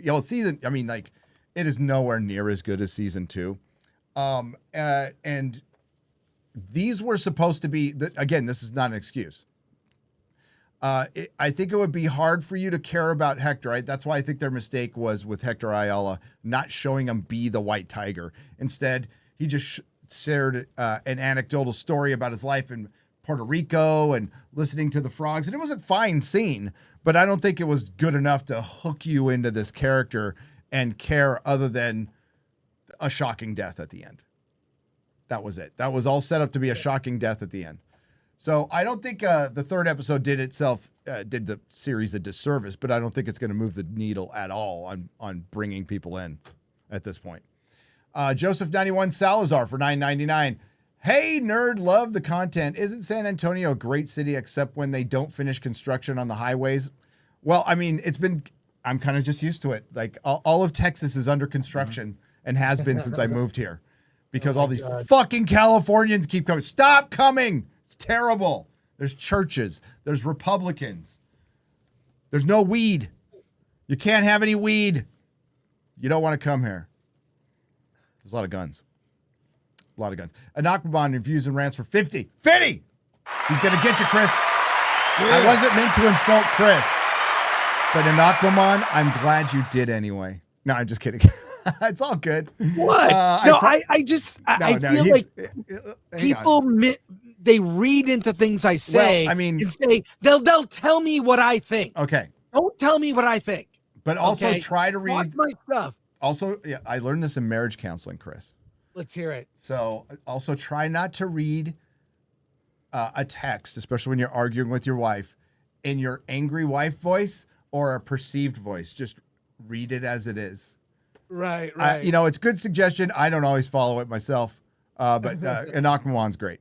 It wasn't meant to be an insult, Chris. I probably should have said it that you were a fan of James Gunn, but now you appear to be frustrated with the creative direction. Bad phrasing, I guess. I'm sorry. You don't have to apologize. Yes, I am. As I think a lot of other... Gary, do you feel similar? Like, the Superman rollout has not been great. I think it's been terrible. That whole press conference where he said he did that, it was like a dumb video he posted on X about the DCU. The first thing we're going to do is Creature Commandos. Right. What? Like, that was so bad. And the authority. And they're already making changes to it, which tells me it didn't do well. And he, like I said, he is running the marketing for the DCU, DC film, like it's his personal Twitter account. They need someone else to say, they need someone who does marketing to market the movies. And he inserts himself into everything. Like, James Gunn presents, and he's animated in the beginning of the fucking Creature Commandos. He's on a fucking variant cover for Superman. But DC Media tweeted out yesterday that there are real concerns now. Like, they're shitting themselves over this. Yes, they said like Superman is basically Zaslav went all in on Superman. Like, this is the make or break for their studio, and they're legitimately concerned about their studio. And in the I'm going to paraphrase what they said. We are worried we're going to end up like Fox Studios, just getting bought out because they're in massive debt still. They haven't gotten out of it, and Zaslav's his approach hasn't helped a lot. So yeah, I really think someone at WB needs to take control of the marketing of Superman. It has been unimpressive and it's hurting it. I think it's hurting it. There are a bunch of fucking retards there. Okay. Black Snape. That's Warner Brothers, by the way. That's HBO. Black Snape. Yeah, I heard you guys is yesterday. Stupid. That is so dumb. The John Beck for 20. Oh wow, that just jumped. That just jumped on me. Jesus. X-Ray Girl. Sorry. Thanks. Traveling to the UK next month. Sorry to throw stream off topic. Any recommendations on activities or places? Don't go to London. Enjoy the rest of the country. Don't go to London. You've been to London. I've been to London. Yes. Don't go there. The rest of the country is fucking awesome. It's God's country. Go out to Clarkson's Farm. Is good. What was that? The National Museum is good. Okay, yes. If you can like bus in there, don't drive in there Or you could take the no, actually the channel's good. Take the tube. The tube is good, man. It's not the channel, the tube. It's clean. It's not like America. Go out there to see the British Museum is fucking amazing. Plan to spend a couple days there. That was nuts. But then get the fuck out and go. Gary, did you know that there's a movie coming out starring the Avengers of hot women, Sydney Sweeney, Anna de Armas, and yes, and Vanessa Kirby. It's called Eden. P.S. Love watching you guys. Keep up the good work. I would totally be down with that if it was like a porn, but it's about a bunch of like commies or somebody who want to, like, I don't know if they're commies. No, I think they're Germans who are trying to get away from the Nazis or something. And they want to form their own society in the Galapagos Islands. And it's like Lord of the Flies with couples, right? Is that a good assessment, Chris? Yeah. It sounds good. I'll watch it. I mean, sorry. Are there boobs? I mean, it's a deal breaker. Grizzly117 for $10. Fuck! Frankenson doesn't feel the same. It doesn't have the same energy. It's full of greedy vendors and fake fans who saw it on social media, and the vendors who love being there are not there anymore. That's sad. I've been... Okay, so I'm right. The vendors that I love that would just be like, yeah, or like will you go 20? Sure. Like it was if you paid cash, no tax. It was a flea market. It was a flea market. Now tax on everything, even if you pay cash. F that. I go to the Rose Bowl swap meet, and if you pay cash, it's sort of known that people don't. Dude, there's a bunch of little cons here in Texas. You just got to come out of Texas for a little while, Chris. Yeah, I do. Help us see this doc and not exploit Stan, says Philip O for $1.99. There you go. I'll do my best. Do your best. That's all you can do. And talk to as many people as you can. Like that's and always, just be upfront. Authenticity is the currency of the future, right, Chris? Yeah. Eddie Brock, 9043 for $2.49. Take back Rosie O'Donnell. We don't want her. No. Ireland. I'm really sorry you got caught up in the crossfire for this, but this is for James Corden. Revenge is a dish best served cold. You get Rosie O'Donnell. You fucking inflicted that fat fuck on us for all this time. You deal with another one. Yeah. War is hell, buddy. Scott Christie Jones for $2. Publish your comms with the authorities. Now. He tried to go to the authorities. You know what? Sometimes the authorities don't listen until something is made like this. Yeah. But he tried to go to the authorities, and they, for whatever reason, didn't listen. Also, to be fair, if I did magically show you an email, you'd go, well, that's just one. Where are the other 50? And I would just be constantly sending you FBI emails they don't want out. FBI's going through some changes right now, Yeah, too. I'm not really looking to get on the wrong side of the FBI right now. Yeah. I mean, they were really busy going after Trump supporters and Christians at the time. Maybe it'll be different in a couple months. G. Owens Wares for $5. 100% right about the difficulty getting projects services involved in the abuse situations. Had that issue with my neighbors. I feel for you, my dude. Yep. All right, thank you, Owen. Sergeant Slaughter 54 for $5. You might want to try National Council on Aging for sponsorship if you can to Stan Lee. Then it could happen. If it could happen to Stan Lee, it could happen to anyone. Sort of deal. And it can. That's the whole point. Scotty Christie Jones, the guest is worse than Yara trailer. Wow. I wish I knew what that was. Yara trailer was pretty good. That's not too bad. Garrick for $5. Check out the new State Farm Batman commercial. Not bad, kind of funny. I will. Chris will check it out. He's Mr. Batman. Travis George for $10. X-Ray Girl's avatar needs more boobs. How am I properly a gooner? Enjoy both streams. Yeah, you could be a gooner. Nobody's judging here. Okay. Brian Ross for $5. I feel like people aren't watching Daredevil because of the disdain for the Disney and not fatigue.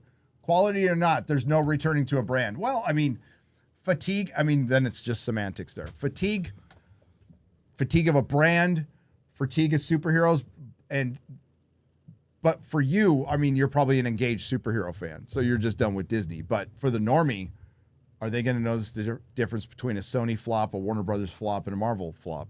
No. They're all going to see it as superhero flops. Burn for $5. See, Michigan learned its lesson. Horrible state, freezes over. Roving bands of raiders like Mad Max. Industrial waste. Yep, stay out of my state. By the way, I found the Batman State Farm commercial. What is it? It's too long. You might want to play like the first part. I don't know. Do you want to play it? Just play a little bit of it.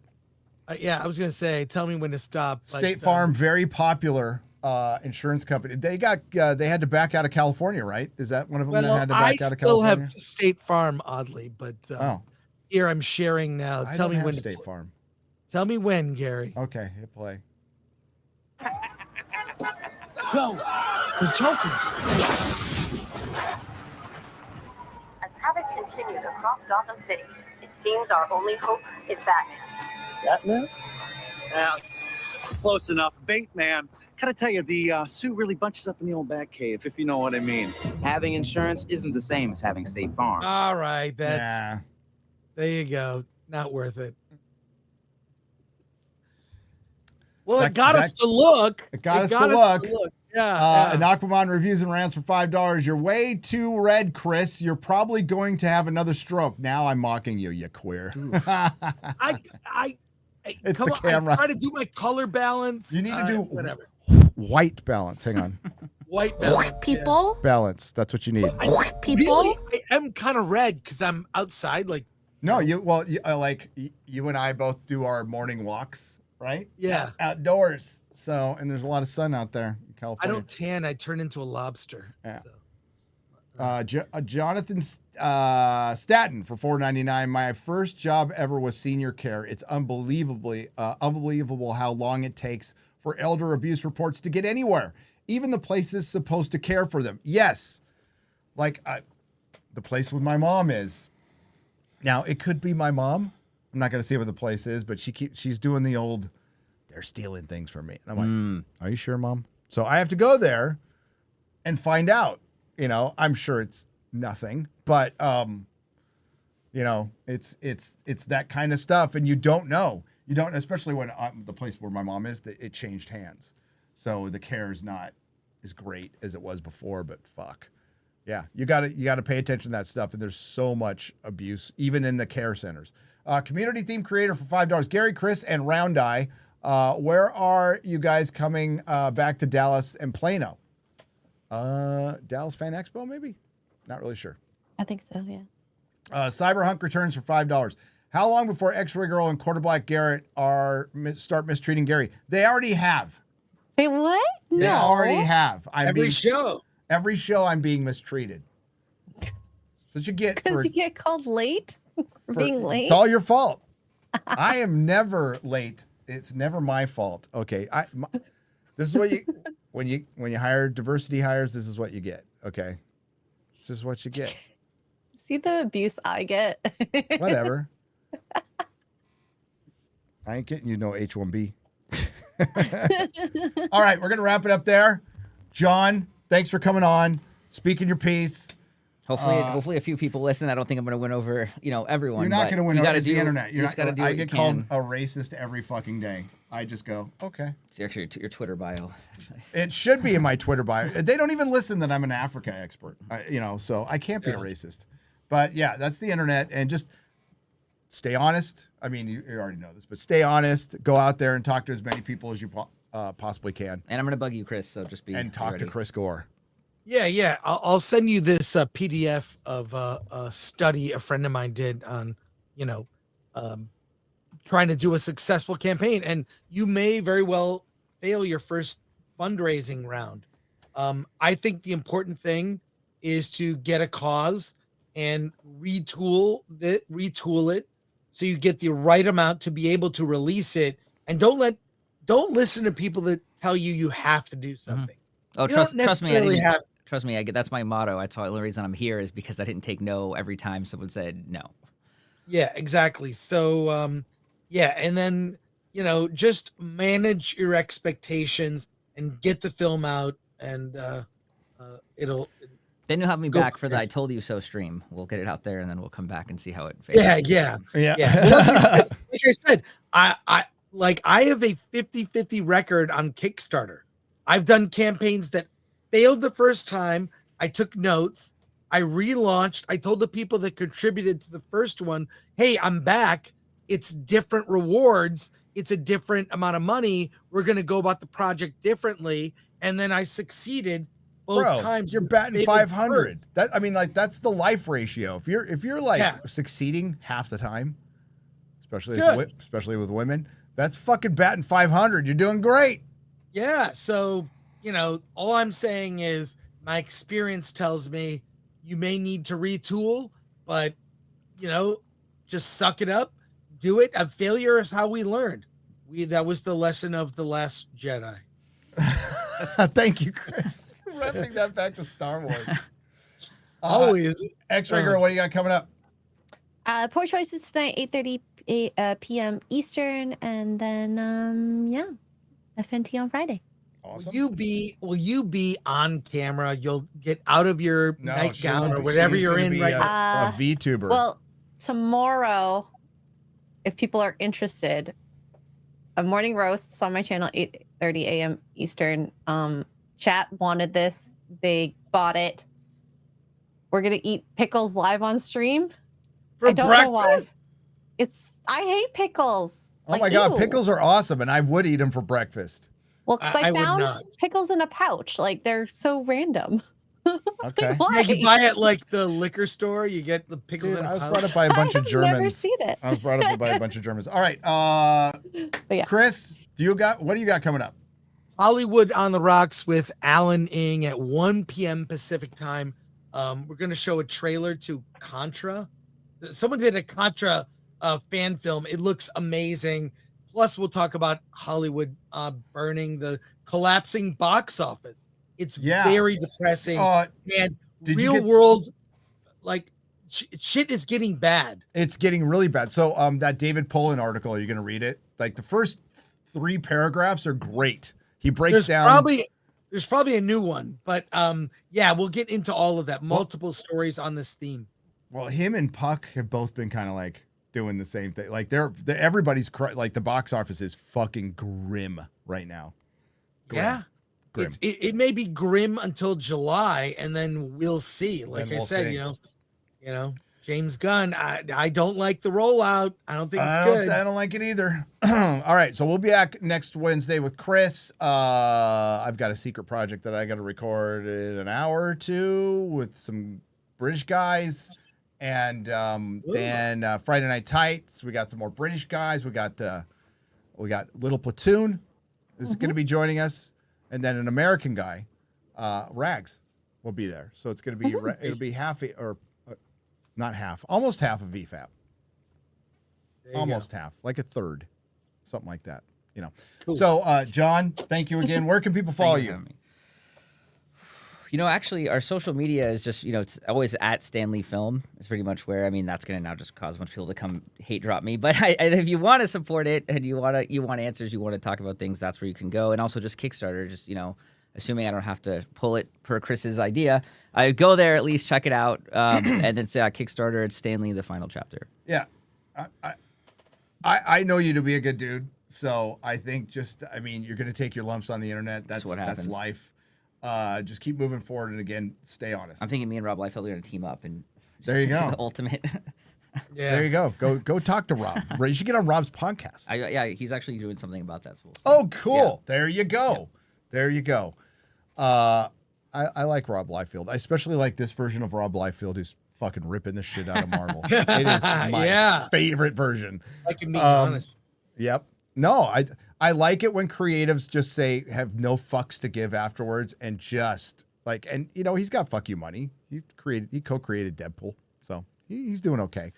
So go out and have a little fun. Tell it like it is, and you'll find out. You'll probably have a bigger following because people authenticity matters to people. It really does. So thanks again for watching, everybody. Thanks for all your comments. Good or bad, they are appreciated here. And we will see you all next time. Ciao. Bye, everyone. Later. Boom. We out. Ugh.